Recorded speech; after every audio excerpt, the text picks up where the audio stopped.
La înmormântarea mamei mele, cerul părea o placă de plumb care strivea turla bisericii, iar aerul avea gust de cenușă și pământ reavăn. Nu știu dacă ați simțit vreodată cum sună liniștea într-o mulțime de oameni îmbrăcați în negru, dar pentru mine acea liniște era asurzitoare. Se auzea doar foșnetul hainelor sintetice frecându-se unele de altele și tusea seacă a preotului pierdută în ecoul curții înguste. Stăteam acolo, în fața groapei căscate ca o rană în pământul moale, și simțeam cum frigul îmurcă prin tălpi, direct în oase, paralizându-mi nu doar picioarele, ci și sufletul. Mama, ființa care fusese singurul meu scut în fața unei lumi pe care nu înțelesesem niciodată pe deplin, nu mai era. Era doar un trup într-o cutie de lemn lăcuit, coborâtă încet, sacadat, de niște grobari care se grăbeau să termine pentru a-și aprinde o țigară. Mă simțeam un intrus la propria durere. În jurul meu, rudele plângeau cu acea solemnitate mecanică exersată la 10 de alte înmormântări. Mătuși, pe care nu le văzusem de ani de zile, își ștergeau colțurile ochilor cu batiste dantelate, unghi care nu mă sunaseră niciodată de ziua mea, clătinau din capa jale. Dar eu nu puteam plânge. Simțeam doar o greutate imensă în piept, o ghiulea de fier care mi oprea respirația. Toată copilăria mea părea să fie îngropată acolo, odată cu ea. O copilărie marcată de o singurătate pe care nu o putusem numi, de senzația constantă că sunt în plus, că ocup un loc care nu mi se cuvine. M-am uitat spre tatăl meu sau bărbatul pe care îl numisem așa o viață întreagă. Stătea rigid, cu fălcile încleștate, privind nu spre sicriu, ci undeva deasupra zidului cimitirului, ca și cum ar fi așteptat un autobuz, nu despărțirea de femeia cu care împărțise 30 de ani de viață. Distanța dintre noi, deși eram umăr la umăr, părea de mii de kilometri. Înainte să continuăm această poveste care mi-a schimbat viața, lasă-mi un comentariu mai jos de unde urmărești acest video și cât este ceasul la tine. Mi-ar plăcea să știu până unde a ajuns povestea mea și dacă rezonez cu ceea ce simt. În momentul în care prima lopată de pământ a lovit capacul sicriului, un sunet sec, brutal, final, am simțit nevoia să fug, să mă ascund. Mi-am retras câțiva pași în spate, lângă o cruce veche de piatră, încercând să trag aer în piept. Acolo, în penumbra unui chiparos bătrân, am auzit șoaptele. Erau două verișoare ale mamei, femei în vârstă, cu fețele aspre și voci pițigăiate, care credeau că vuietul vântului le va acoperi bârfa, dar vântul se oprise. "Săracul Mircea," a spus una dintre ele, referindu-se la tatăl meu. "Măcar acum s-a terminat circul, să crești copulul altuia atâția ani, mare pacoste pe capul lui." "Taci, dragă, că aude fata," a șuierat cealaltă, dar vocea ei nu avea nicio urmă de compasiune, ci doar frica de scandal. Deși, la drept vorbind, nici nu seamănă cu el. Uită-te la ea, are ochii ăia, ochii celuilalt. Timpul s-a oprit, nu e o metaforă. Pentru mine, în secunda aia, lumea s-a spart în mii de cioburi. Cuvintele lor au plutit în aer, suspendate, ca niște sentințe capitale. Copilul altuia, ochii celuilalt. Am simțit cum sângele îmi fuge din obraj și cum pământul de sub picioare devine instabil, ca puntea unei bărci pe furtună. M-am întors spre ele cu o mișcare lentă, de parcă aș fi fost sub apă. Când m-au văzut, au înghețat. Privirile lor, până atunci pline de o curiozitate morbidă, s-au transformat în ceva ce mi-a făcut greață, jenă amestecată cu milă. Nu au negat, nu au spus "ai înțeles greșit", doar și-au ferit ochii, acea reacție universală a oamenilor prinși cu o minciună veche de o viață. Slujba continua, preotul cânta veșnica pomenire, dar pentru mine realitatea se rescria brutal. M-am uitat spre tata, spre Mircea. Îi vedeam profilul dur, lipsa de lacrimi, răceala care mă bântuise toată copilăria. Deodată, totul avea sens. Toate piesele de puzzle pe care le forțasem ani de zile să se potrivească, acum cădeau singure la locul lor. De asta nu venea niciodată la sărbările mele. De asta, când luam note mari, mama era singura care se bucura, în timp ce el mormăia ceva neinteligibil și ieșea din cameră. De asta, când mă loveam și plângeam, el nu mă lua niciodată în brațe. Nu eram a lui. Eram greșeala care îi amintea zilnic de trădarea soției lui. Am plecat de la cimitir înainte de pomană. Nu puteam să stau la masă cu ei, să mănânc colivă și să ascult cum o laudă pe mama pentru familia frumoasă pe care a ținut-o unită. Care familie? Minciuna noastră frumoasă? Mi-am urcat în mașină și am condus fără țintă, cu lacrimile curgându-mi pe față abia acum, fierbinți și sărate. Nu plângeam dar după mama, plângeam după mine, după fetița care crezuse că e defectă, că nu e suficient de bună pentru a fi iubită de tatăl ei, când, de fapt, vina nu fusese niciodată a mea. Am ajuns acasă, casa părintească, acum goală și rece. Mircea rămăsese la biserică, probabil ușurat că scăpase de privirea mea. Am intrat în hol și mirosul mamei m-a lovit, o combinație de lavandă și aluat dospit, mirosul siguranței mele pierdute. Dar acum, sub acest miros, simțeam duhoarea trădării. M-am așezat pe canapeaua din sufragerie, fără să aprind lumina. Întunericul se lăsa încet, înghițind mobila veche, bibelourile pe care mama le ștergea de praf în fiecare sâmbătă, fotografiile de familie de pe comodă. M-am uitat la una dintre ele. Eu, la vreo 7 ani, ținând-o pe mama de mână, zâmbind larg. Mircea stătea puțin mai în spate, cu mâinile în buzunare, privind în altă parte. Cum de nu văzusem? Cum de nu înțelesesem că distanța aia fizică din poză era de fapt o prăpastie imposibil de trecut? Zilele care au urmat au fost o ceață. Mircea mă evita. Ne întâlneam doar în bucătărie dimineața, unde schimbam monosilabe politicoase. Mai e cafea? Da. Ai plătit lumina? O plătesc azi. Niciun cuvânt despre mama, niciun cuvânt despre noi. Era ca și cum moartea ei rupsese singurul fir subțire care ne mai lega. În a 3-a zi nu am mai rezistat. Trebuia să știu, trebuia să aflu cine sunt. Am început să caut. Nu știam exact ce caut, dar simțeam că mama nu ar fi plecat fără să lase o urmă. Ea păstra totul, chitanțe vechi, felicitări de la școală, rețete decupate din ziare. Am intrat în dormitorul lor, un teritoriu care îmi fusese mereu interzis. Dulapul ei era așa cum îl lăsase, hainele aranjate pe culori, eșarfele de mătase, cutiile cu pantofi. Am început să scut totul, metodic, cu o disperare care creștea cu fiecare raft golit. Căutam printre pulovere, scuturam buzunarele paltonelor, pipeiam căptușala agenților. Nimic. Doar viața unei femei obișnuite, gospodine, discrete. Eram gata să renunț, prăbușită pe covorul din dormitor, înconjurată de mormane de haine. Poate că mă înșelasem, poate că bârfa din cimitir fusese doar atât, o bârfă răutăcioasă. Dar apoi mi-am amintit de pod. Podul casei era locul unde mama se retrăgea uneori, sub pretextul că aranjează vechituri. Îmi spunea mereu, nu urca acolo, e praf, e periculos. Am urcat scara scârțâitoare, cu inima bătându-mi în gât. Podul mirosea a lemn vechi și a căldură stătută. Lumina intra filtrată prin lucarna mică, dansând printre particulele de praf. Era plin de cutii, mobilă veche, jucării stricate. M-am îndreptat spre un cufer vechi, militar, pe care îl știam de când eram mică. Era încuiat. Am căutat cheia peste tot, dar nu am găsit-o. Până la urmă, am luat o șurubelniță lăsată pe un banc de lucru și am forțat încuietoarea. Lemnul a cedat cu un trosnet care a apărut un țipăt în liniștea podului. Înăuntru nu erau comori, erau caiete. 10 de caiete studențești, îngălbenite de vreme, legate cu sfoară. Le-am scos cu mâini tremurânde. Erau jurnalele ei. Mama, femeia tăcută care vorbea doar despre ce vom mânca la cină sau despre vreme, scrisese mii de pagini.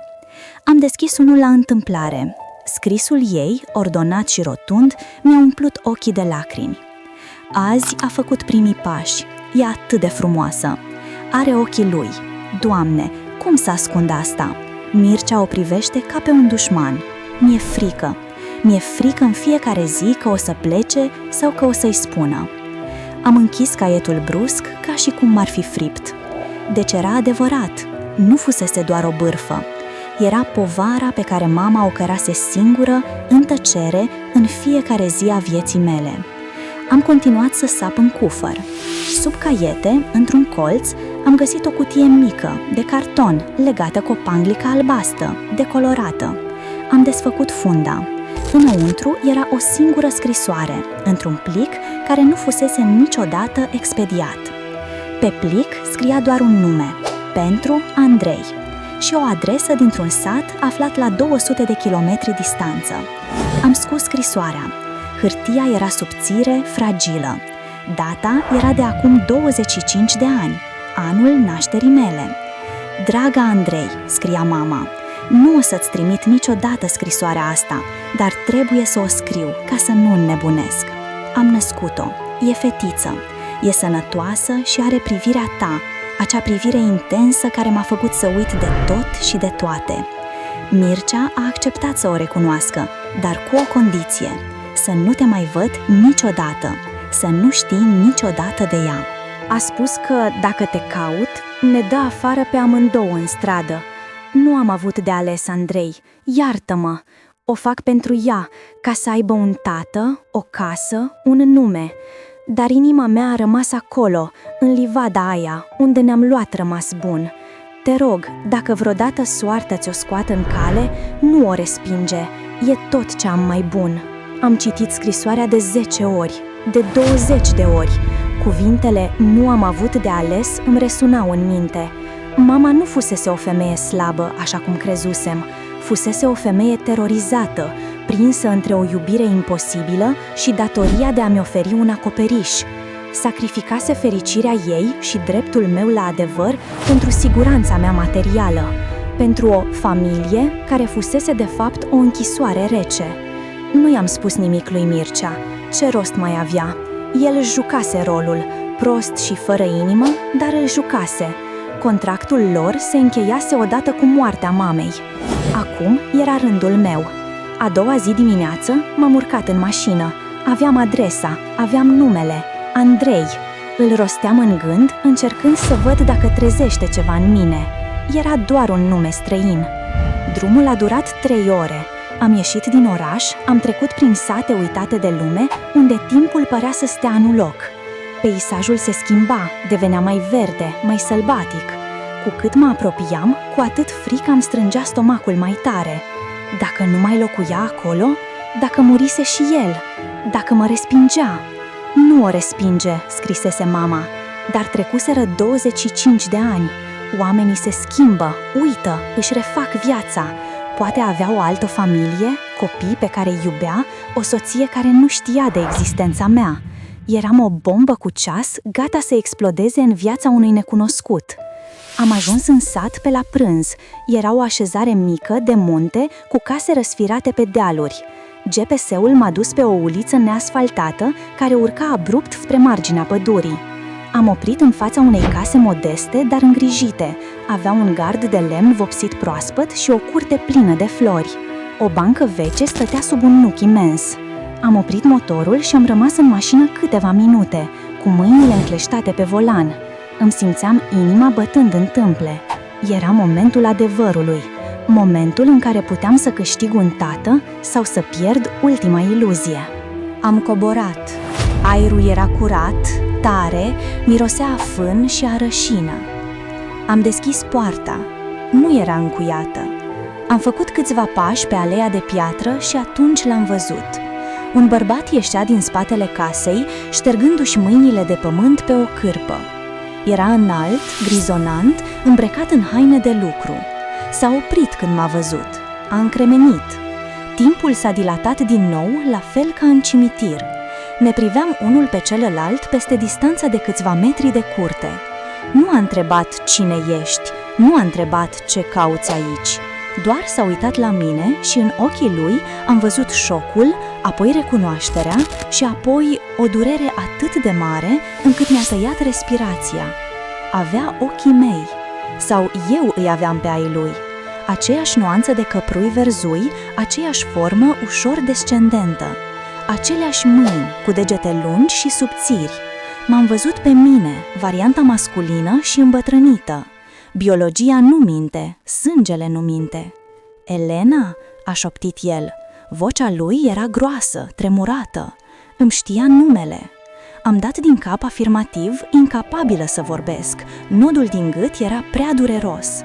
A lăsat cârpa să cadă din mână și a făcut un pas spre mine. Apoi s-a oprit, ca și cum i-ar fi fost frică să nu dispară dacă se apropie prea mult. Doamne, credeam că nu o să te văd niciodată, a spus el și lacrimile au început să-i curgă pe obrajii arși de soare, fără nicio reținere. În acel moment, zidul pe care îl construisem în jurul meu, zidul de nu am nevoie de nimeni, s-a prăbușit. Am alergat spre el. Nu știu cine a făcut primul pas decisiv, dar ne-am trezit îmbrățișați. M-a strâns în brațe cu o forță disperată, ca și cum ar fi vrut să recupereze toți anii pierduți într-o singură secundă.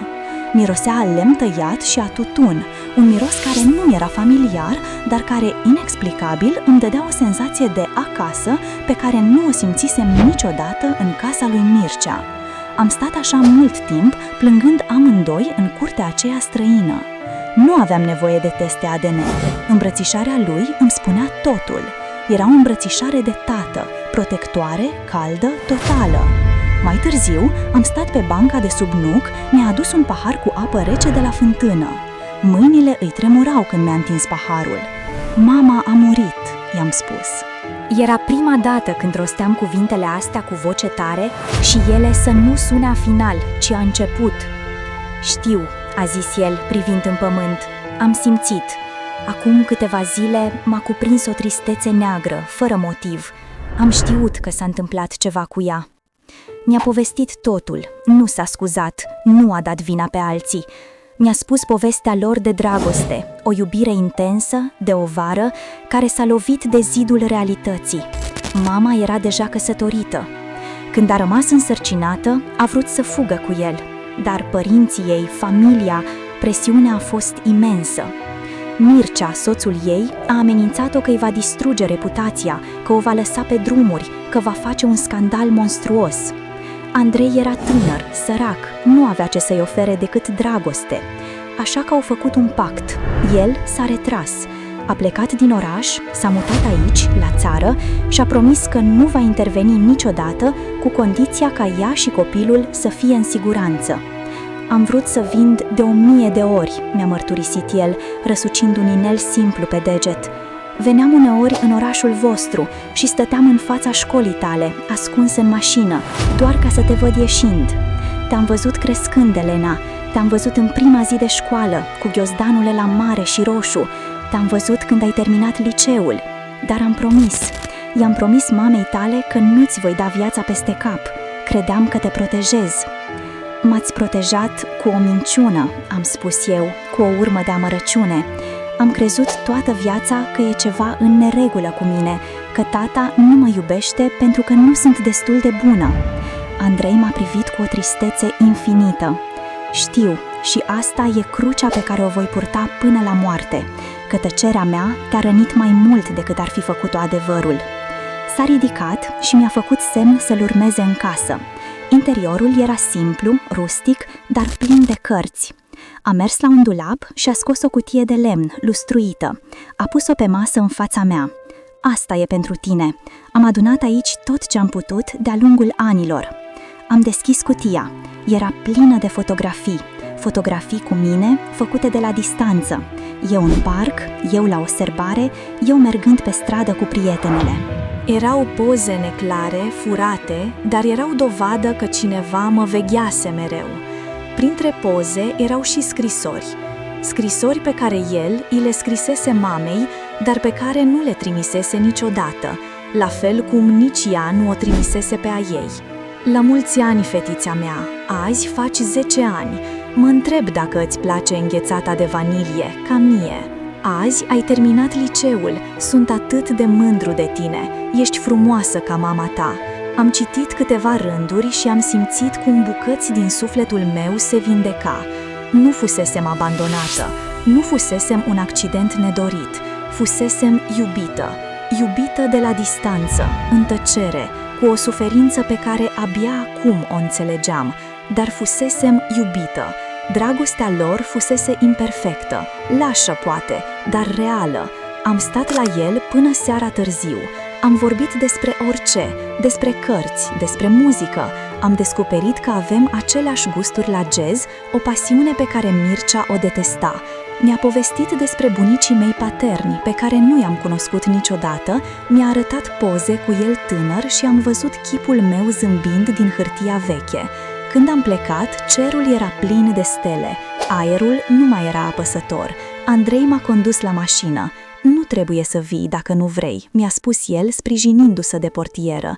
Nu vreau să forțez nimic, știu că e mult de procesat. I-am zâmbit, un zâmbet real, primul după multe zile. O să vin, tată, o să vin duminică.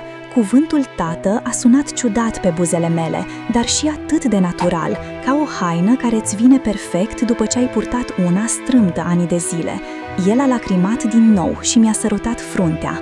Drumul spre casă a fost diferit. Nu mai eram singură. Mașina rula lin prin noapte, iar eu simțeam o pace adâncă. Înmormântarea mamei fusese sfârșitul unei lumi, dar și începutul alteia. Aflasem secretul care îmi distrusese într-un fel copilăria, dar care îmi salvase maturitatea. Mircea, tatăl din acte, rămânea un străin cu care împărțisem o casă, dar acum știam cine sunt. Nu eram greșeala nimănui, eram rodul unei iubiri imposibile, dar care supraviețuise în cutii ascunse și în inimi frânte. Am ajuns în fața casei unde am crescut. Era întuneric, Mircea probabil dormea. M-am uitat la etaj, la fereastra camerei mele. Mâine aveam să-mi fac bagajele, nu mai aveam ce căuta acolo. Casa aia fusese scenă unei piese de teatru în care eu jucasem rolul figurantului naiv. Spectacolul se terminase, cortina căzuse. Am intrat în casă, dar nu m-am mai simțit strivită de liniște. M-am dus în camera mea, m-am întins în pat și am scos din geantă o fotografie pe care mi-o dăduse Andrei. Eram eu și el, o fotomontaj stângaci pe care îl făcuse el, lipind o poză cu mine lângă una cu el. Arătam ca o familie. În acea noapte am visat-o pe mama. Nu mai era tristă. Stătea în livada despre care vorbise în scrisoare, tânără și luminoasă, și îmi făcea cu mâna. Nu mi-a spus nimic, dar am știut. Am știut că, oriunde ar fi, și-a găsit și ea liniștea, acum că adevărul ieșise la lumină. Uneori, viața ne dă cele mai grele lecții în cele mai dureroase momente. Am învățat că sângele nu înseamnă întotdeauna familie și că familia nu înseamnă întotdeauna adevăr. Dar am mai învățat ceva, că niciodată nu e prea târziu să te găsești pe tine, chiar dacă trebuie să sapi prin minciuni, prin tăceri și prin morminte pentru a ajunge acolo. M-am trezit a doua zi cu o decizie clară. Aveam să-mi schimb numele. Aveam să port numele lui Andrei. Era un gest mic, birocratic, dar pentru mine însemna totul. Era declarația mea de independență față de o minciună și actul meu de apartenență la adevăr. I-am spus lui Mircea la micul dejun că plec, că știu totul. Nu s-a împotrivit. A lăsat ceașca de cafea jos, m-a privit lung, apoi a oftat. Un oftat care părea să elibereze 30 de ani de frustrare. E mai bine așa, a spus el, pentru toți. Nu m-a întrebat unde mă duc, nu m-a întrebat de Andrei. A rămas prizonierul propriei lui răceli, singur în casa plină de fantome. Am ieșit pe ușă cu o singură valiză și cu cutia de la Andrei. Soarele strălucea orbitor, topind ultimele urme de ceață ale dimineții. M-am urcat în mașină și am pornit motorul. În oglinda retrovizoare, casa părintească se micșora, devenind doar un punct în peisaj, până când a dispărut de tot după o curbă. În fața mea, drumul se deschidea larg, liber, promițător. Aveam un tată de cunoscut, aveam o viață de reconstruit și, pentru prima dată, aveam o poveste care era doar a mea. Ei miau au șters numele din povestea lor ani de zile. M-au făcut să mă simt invizibilă, dar nu au reușit să mă șteargă pe mine. Am supraviețuit tăcerii lor, iar acum vocea mea este singura care contează.